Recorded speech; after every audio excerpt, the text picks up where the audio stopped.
আমি যদি কোনো মানুষকে উঠাইতে চাই, সারা দুনিয়ার মানুষ তাকে নিচে নামাইতে পারবে না। রব বলেন, আমি যদি কাউকে নিচে নামাইতে চাই, কে উঠাইতে পারবে না? সবকিছুর মালিক কে? আল্লাহ। এজন্য আল্লাহ রাসূল সাল্লাল্লাহু আলাইহি ওয়াসাল্লামের এই দুইটা হাদিসের উপর আমল করব। ইন্নাল মুমিনা লা ইউদরিকু বিহুসনি খুলুকিহি, সৎ চরিত্রবান মানুষ তাহাজ্জুদ গুজার সারাদিন রোজাদারের সমপরিমাণ সওয়াব পায়। আমল করব ইনশাআল্লাহ। নফল নামাজ কম করার চেষ্টা করব, কম করব, প্রয়োজনে নফল আমল কম করব, কিন্তু চরিত্র ভালো রাখব। বিশেষ করে অর্থ কেলেঙ্কারি আর নারী কেলেঙ্কারি থেকে বাঁচার চেষ্টা করব। রব্বে কারীমের কাছে দোয়া করব, রব্বে কারীম মওত পর্যন্ত নারী কেলেঙ্কারি, অর্থ কেলেঙ্কারি থেকে তুমি আমাকে হেফাজত করো। আমিন।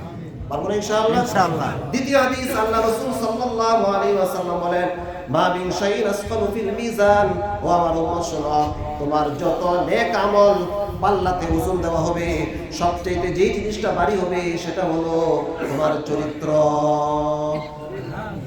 পারবো ইনশাআল্লাহ? চেষ্টা করবো ইনশাআল্লাহ। আর লা ইয়াদখুলুল জান্নাতা আল গাওয়া, অসভ্য মানুষ জান্নাতে যাবে না। আমরা সভ্য জাতি হব ইনশাআল্লাহ। আল্লাহ তাআলা আমাদেরকে কথাগুলি বুঝা আমল করার তৌফিক দান করেন। আমাদের নতুন ওসি মহোদয়